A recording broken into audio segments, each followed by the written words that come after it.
Hello everyone, আসসালামু আলাইকুম। So আমরা এখন বসে আছি কলা ভবনের সামনে। সো আমাদের দুজন সফল শিক্ষার্থীদেরকে নিয়ে। সো ওদের কাছে একসময় ঢাকা বিশ্ববিদ্যালয়ের স্বপ্ন ছিল। সো স্বপ্নের ক্যাম্পাস এখন বাস্তবে রূপ নিয়েছে। সো আমরা আজকে ওদের সাথে একটু আড্ডা দিব। সো আজকে ওদের ভর্তি কার্যক্রম সম্পন্ন হলো, তাই তো? জি। সো আমার এই পাশে আছে সাইফুর। সাইফুর হচ্ছে ৭২তম পজিশন অর্জন করছে। এখন সে অ্যাকাউন্টিং ডেপ্টে পড়তেছে। সো সাইফুর, এটা একটা ড্রিম ছিল। সো আজকে ড্রিম বাস্তবায়ন হয়েছে। সো কেমন লাগতেছে?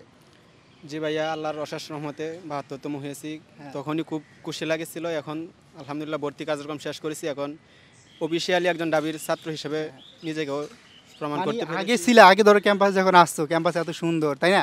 বাট হচ্ছে মনে হচ্ছিল যে এটা আমার ক্যাম্পাস না। বাট এখন তোমার নিজের ক্যাম্পাস, অনুভূতিটা তো অন্যরকম, তাই না? জি ভাই, অন্যরকম অনুভূতি। এরা ভাষায় প্রকাশ করার মতো না, যেটা সবাই আচ্ছা স্বপ্ন দেখে। এখানে আমি পড়াশোনার সুযোগ পেয়েছি, এটা তো আর খুব খুশি লাগতেছে ভাই।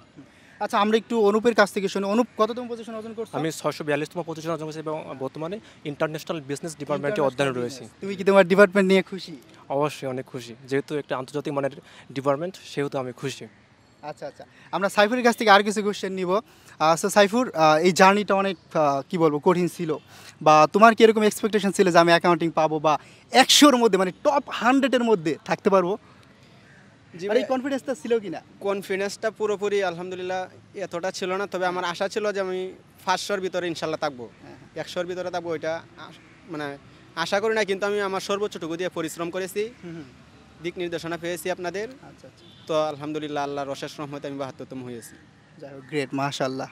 অনুপ, আসলে আমাদের পরিবারের আমি প্রথম যে পাবলিক একদম বিশ্ববিদ্যালয়ে মানে পড়বো। এই ফিলিংসটা ভাই ভাষায় প্রকাশ করা যায় না। আমার পরিবারের, আমার গ্রামের আমি প্রথম, তুমি প্রথম। আমাদের গ্রামের এবং আমাদের পরিবারে আমি প্রথম যে ঢাকা বিশ্ববিদ্যালয়ে পড়ার সুযোগ পেয়েছি, এবং আমাদের গ্রামে অন্য কোনো ছেলে পাবলিক বিশ্ববিদ্যালয়ে এখনও ভর্তি হতে পারেনি। আমি প্রথম যে পাবলিক বিশ্ববিদ্যালয়ে পড়বো। আমার জীবন সংগ্রামটা যদি আমি একটু বলি, যে আমি যখন মেট্রিক পরীক্ষা দিই, তখন আমি ফার্মেসিতে কাজ করছিলাম। প্রায় ১ বছর ফার্মেসিতে কাজ করেছিলাম, এবং ইন্টার ফার্স্ট ইয়ারে আমি তেমনভাবে কোনো পড়াশোনা করতে পারিনি। যখন আমি ফার্মেসিতে কাজ করতাম, যে আমার যারা বন্ধু ছিল ভালো ভালো কলেজে ভর্তি হয়েছিল, আমাকে ইগনোর করতো। আচ্ছা, আমাকে দেখে মনে করো সেভাবে আমার সাথে কথা বলতো না। এই যে কষ্টগুলো আমি অনেকভাবে অপমান হয়েছি। এই যে আমার কষ্টগুলো বলছে যে না, আমাকে ভালো কিছু করতে হবে। গ্রেট। এই সব কিছু বাদ দিয়ে আমি ইন্টার সেকেন্ড ইয়ারে উঠে একেবারে প্রপারলি পড়াশোনা শুরু করি, এবং আমাদের কলেজে যে আমাদের ইন্টার ফাইনাল পরীক্ষা হওয়ার আগে যে একটা পরীক্ষা হয়, সেই পরীক্ষায় আমি দ্বিতীয় স্থান অর্জন করেছি। সেটা আমার একটা অনুপ্রেরণা ছিল। আমার যে কলেজের যে শিক্ষকগণ আমাকে অনেক সাহায্য করেছে, এবং আপনাদের যে মোটিভেশনাল যে ভিডিওগুলো ছিল বা আপনার ভিডিওগুলো ছিল, এগুলো খুবই হেল্পফুল ছিল। সেখান থেকে আমি নিজের মধ্যে একটা শক্তি বা সাহস জোগাড় করেছি যে আমাকে পারতে হবে। Yes. আমি পারি আর না পারি, আমাকে সর্বোচ্চটা দিয়ে পরিশ্রম করতে হবে, আর বাকিটা সৃষ্টিকর্তার হাতে। তো সৃষ্টিকর্তার প্রতি আমি কৃতজ্ঞ যে আমি ঢাকা বিশ্ববিদ্যালয় এবং রাজশাহী বিশ্ববিদ্যালয়ে ভর্তির সুযোগ পেয়েছি। বর্তমানে ঢাকা বিশ্ববিদ্যালয়ে পড়বো আর কদিন পরে।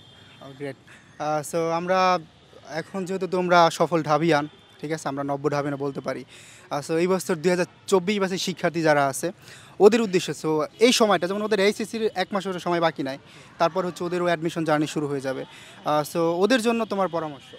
প্রথমেই বলবো, যারা এসএসসি 24 ব্যাচ আছো, মন থেকে ভয়, আমাদের কিন্তু মানে ভয় যদি কাজ করে, তাহলে আমরা কোনো কিছুই ভালো মতো করতে পারবো না।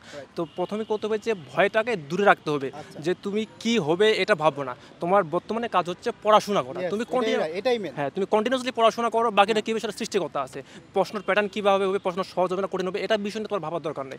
তুমি তোমার যে এত বছর ধরে 2 বছর থেকে তুমি যে পড়াশোনা করলা, সেটা একটা রিভিশন দাও, সেটাই হবে। আর অ্যাডমিশনের জন্য তুমি তোমার যে বেসিকটা ঠিক থাকে, বা তোমার ইন্টার ফার্স্ট ইয়ার সেকেন্ড ইয়ারের যে তোমার বোর্ড বইগুলো আছে, সেটাতে তুমি যদি স্ট্রং হও, তাহলে আমি মনে করি যে অ্যাডমিশনে তোমাকে কেউ ঠেকা দিয়ে পারবে না।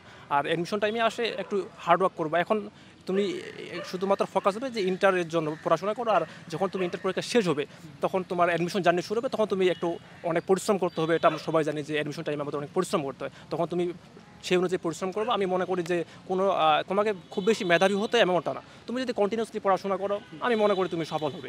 তোমাদের জন্য শুভকামনা। ঠিক আছে, সো আমরা সাইফারের কাছ থেকে আজকে জানবো এমন একটা ট্রিক, সেটা হচ্ছে টপ 100-এর মধ্যে কীভাবে থাকা যায়। কারণ সাইফার কিন্তু টপ 100-এর মধ্যে আছে, হ্যাঁ, 72তম পজিশন অ্যাচিভ করছে। সো সাইফুর, এটার ট্রিক্সটা কি, মানে এটার কোথায় কী লুকিয়ে আছে বলো? ট্রিক্স বলতে ভাইয়া, মানে আমাদেরকে এখন থেকেই সচেতন হতে হবে। আমরা পড়াশোনার ব্যাপারে খুবই সচেতন হব। এখন থেকেই নিয়মিত পড়াশোনা করার চেষ্টা করব। অ্যাডমিশনের পড়াশোনা এখন থেকে নিজের বেসিক যে আছে ওইটা ক্লিয়ার করতে হবে, আর সৃষ্টিকর্তার উপর ভরসা রাখতে হবে। কারণ দেখা যায় যে অ্যাডমিশন সময় অনেকেই প্রচুর পরিশ্রম করে। আমার অনেক বন্ধুই ছিল যারা অনেক মানে সেই লেভেলের পরিশ্রম কিন্তু করছে, কিন্তু ভাগ্যের অভাবে ওরা ঢাকা বিশ্ববিদ্যালয়ে চান্স হয় নাই। আমরা হচ্ছে পড়াশোনার সাথে সাথে আমাদের লাকটাও ফেভার করতে হবে। তো এই জন্য অবভিয়াসলি অ্যাডমিশন টাইমে যেটা দরকার, তোমার গুছিয়ে একটা প্রিপারেশন নেওয়া দরকার, এটা ফার্স্ট অফ অল যেটা সাইফুর করছে, তাই না? প্রিপারেশনটা অবশ্যই গুছানো দরকার। যেমন তোমার হচ্ছে বিশেষ করে ইংরেজিটা, তারপর হচ্ছে অ্যাকাউন্টিংটা, এই দুইটা সাবজেক্ট কিন্তু মেইন সি ইউনিটের, কারণ হচ্ছে এই দুইটাই ভালো করতে হবে। ইংরেজিটা তো একদম মাস্ট। যেমন তোমার এখানে কি কন্ডিশন আছে যে পাস করা লাগবে, 12-এর মধ্যে পাস পাওয়া লাগবে, আর কোনো কন্ডিশন নাই সি ইউনিটে। সো ইংলিশটা স্পেশালি তুমি কীভাবে পড়তা? যখন ইন্টার মানে আমার টেস্ট পরীক্ষার পর থেকে অনলাইনে ক্লাস করতাম ইংলিশ, মানে গ্রামারগুলো যে ছিল ওইগুলা মানে বেসিকগুলো ক্লিয়ার করে রাখছি। অনেক প্ল্যাটফর্ম আছে অনলাইনে, আই এডুকেশন, ওইখানেও আমি ক্লাস করি। মানে ইংলিশের বেসিকটা যদি আমার ভালো থাকে আর ভোকাবুলারি যদি আমি দক্ষ হই, তাহলে ইনশাল্লাহ ইংলিশের জার্নিটা সহজ হয়ে যায়। সো নিয়মিত পড়াশোনা করলে ইনশাল্লাহ সকল কিছুই সম্ভব। ঠিক আছে। সো এসএসসি 24 ব্যাচের শিক্ষার্থীরা, সো দেখতেই পাচ্ছ এই যে সফল শিক্ষার্থী ঢাবিয়ান। সো আর কয়েকদিন পর, অর্থাৎ কয়েকদিন পর বলতে তোমাদের 1 মাসের মতো সময় আছে এখন এইচএসসি, তারপর তোমরা অ্যাডমিশন যুদ্ধে অংশগ্রহণ করবে। সো এই জার্নিতে তোমরা সফল হতে পারবে তখনই যখন তোমরা সঠিক গাইডলাইন মেনে তারপর তোমার প্রিপারেশনটা নিতে পারবা। সো তুমিও যদি এখানে অনুপ এবং হচ্ছে সাইফুরের মতো নিজেকে ঢাবিয়ান হিসাবে দেখতে চাও এবং এই ক্যাম্পাসে আসতে চাও, এভাবে মানে ক্যাম্পাসের সামনে বসে আড্ডা দিতে চাও, তাহলে কিন্তু পড়াশোনা করা লাগবে, এর বিকল্প কিছু নাই। ঠিক আছে? সো শুভকামনা তোমাদের দুজনের জন্য। সো এগিয়ে যাও অনেক দূর।